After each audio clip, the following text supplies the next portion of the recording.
Kalian mengharapkan wahyu muncul detik langsung gitu. Saya nggak dapat.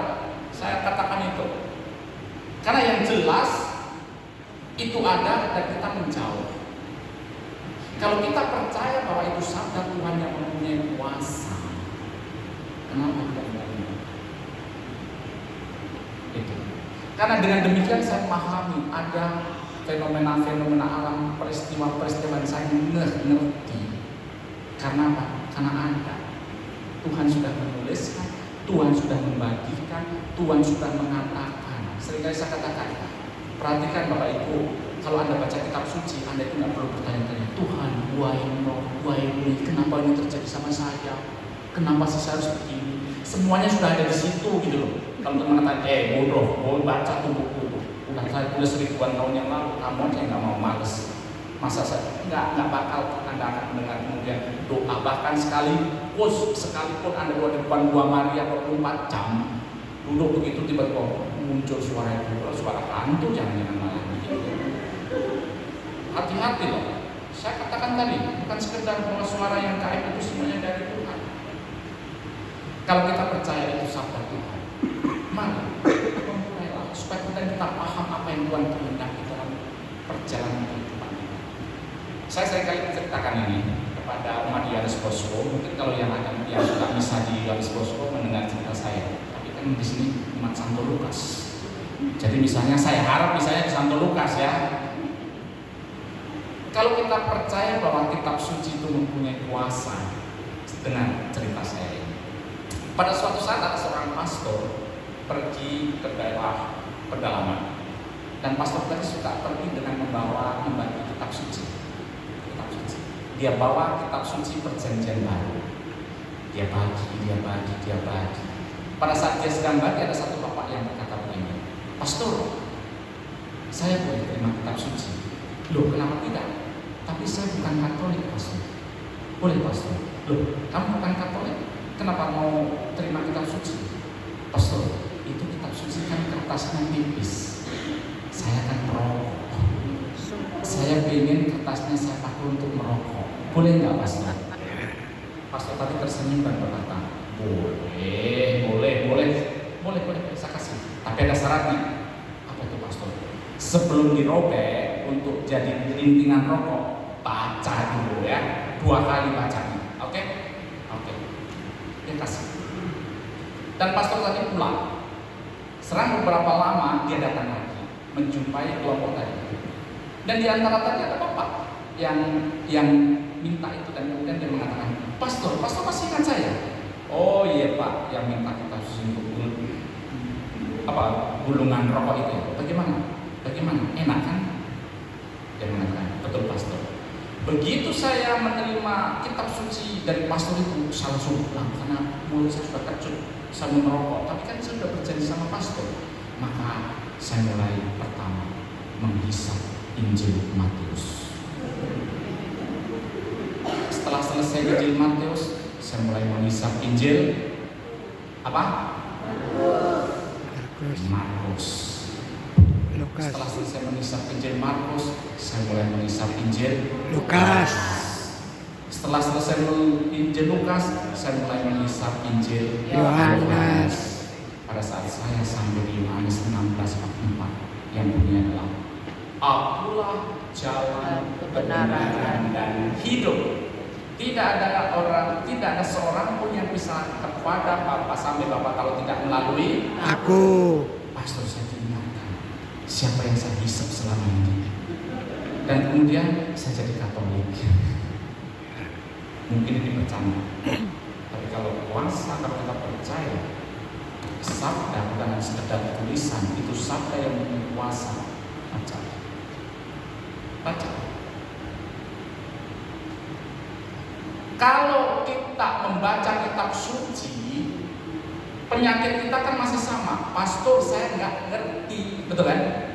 Ini kan jawaban pembenaran orang Katolik. Pastor, saya nggak ngerti baca kitab suci. Makanya waktu BKSN saya katakan kepada ibu-ibu yang baca perikop itu, Bapak Ibu, Anda membaca ini, ada yang mengerti banyak, ada yang tidak mengerti banyak, lebih banyak yang mana? Mengerti atau tidak mengerti? Mengerti. Perhatikan, Anda lebih banyak yang mengerti, tapi hanya males baca, kemudian mengatakan banyak yang tidak mengerti, bahkan mengatakan tidak mengerti semua. Disitulah kita kemudian menyadari bahwa sabda bisa mengubah kehidupan saya. Kalau saya kemudian mencoba, sehingga pada saat saya membaca, nggak apa-apa, jangan dipikir pastor itu juga tahu semuanya. Saya juga belajar tentang kitab suci. Makanya saya mengatakan lebih bagus kalau Anda baca kitab suci. Nanti kalau ketemu pastor yang baru, pastor sini yang baru yang dari Medan itu, Pastor Thomas. Dia psikolog, dia teman saya dulu waktu kami sama-sama masih di negara jauh. Ketemunya bukan, Pastor Thomas tambah botak aja lu, nggak begitulah. Atau Pastor Thomas tambah gemuk aja, bukan begitu. Ketemunya kalau baca kitab suci, Pastor Thomas, saya kemarin baca Nahum di Sukadahu itu, apa sih artinya? Kualitasnya kan beda kan? Jelas. Dan pastor pasti kalau dia bisa bantu, dia bantu. Tapi kalau tidak, oh ya nanti saya akan cari jawabannya. Supaya juga kemudian saya dikuatkan hari demi hari kalau baca. Percayalah, yakin. Kalau orang bertanya, pastor saya bacanya dari mana? Sudah, nggak usah dari mana, pokoknya buka dulu aja. Itu sudah bagus. Buka aja males, bagaimana mau mulai dari mana? Buka dulu, dari mana? Dari belakang juga boleh, nggak apa-apa. Yang penting buka dulu, lihat isi dulu, supaya indah. Kita lanjut. Dan disinilah Wahyu mengandaikan kepada kita tentang kemerdekaan. Artinya Tuhan mau menunjukkan diri, mau mengkomunikasikan diri. Tapi saya sebagai manusia pun berhak untuk menerima ataupun tidak menerima. Jelas, merdeka. Bahwa Tuhan mau memberikan kepada kita jalan keselamatan.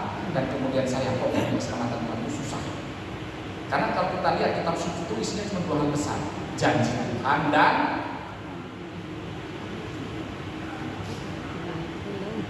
Anda mau janji Tuhan. Ingat janji Tuhan.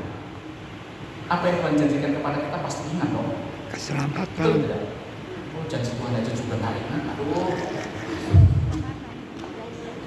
Kita ingat janji Tuhan pasti. Suka janji Tuhan. Dan itu penyakit kita. Karena yang kita itu ingat.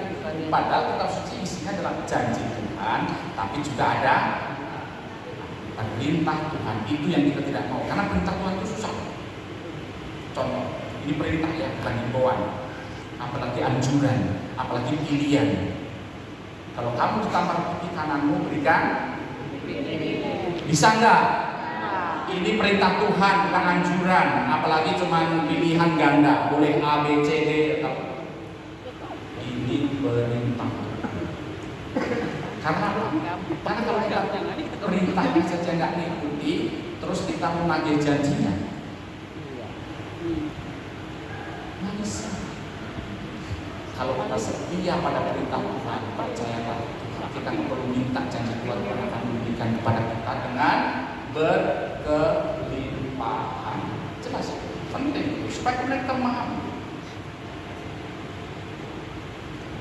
Wahyu terlaksana dalam karya dan sabda yang terjalin mendalam. Suatu karya hidup yakni peristiwa yang terjadi dalam kehidupan manusia sungguh-sungguh nyata manusiawi, bukan wahyu yang info teoritik atau kejadian yang dikomando oleh perintah. Sabda mengungkapkan misteri realistis yang mendalam yang terkandung dalam peristiwa. Peristiwa menjadi simbol apa? Kalau kita sebagai orang yang percaya, sesuatu itu bukan karena kebetulan. Tidak ada. Percayalah, kalau kita percaya kepada Tuhan, tidak ada yang kebetulan dalam kehidupan kita.